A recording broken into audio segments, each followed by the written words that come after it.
I am sending you this email because I don't know who else would believe me. Everyone in my family thinks my grandmother had early onset dementia.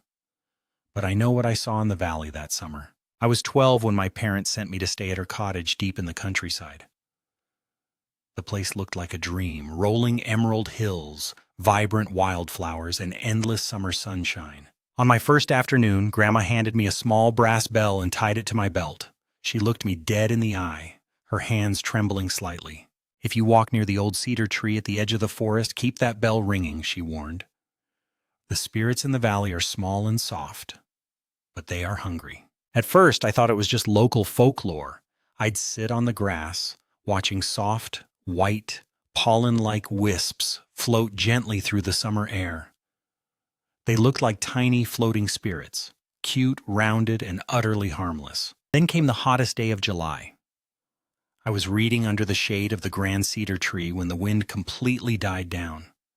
The cicadas went dead silent. Clink! My brass bell jingled, but I hadn't moved. I looked down and my blood ran cold. Dozens of those soft, white wisps had settled around my boots. Up close, they weren't floating pollen. They were tiny, translucent faces, eyeless with wide, gaping mouths stretched into static, joyful smiles. They began to hum. A pleasant wind chime that paralyzed my limbs. I couldn't move. I couldn't reach for the bell. The earth began to push up in long, rolling waves. And then a voice echoed directly inside my head.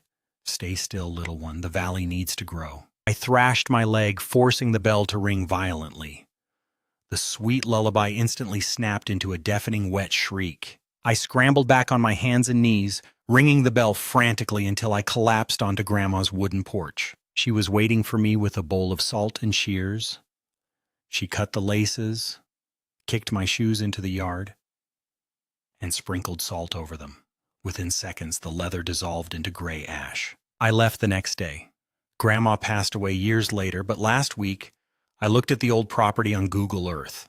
The cottage is completely gone, swallowed by thick green vines, and right in the center of the clearing is the faint, distinct shape of a gigantic smiling face looking straight up at the satellite.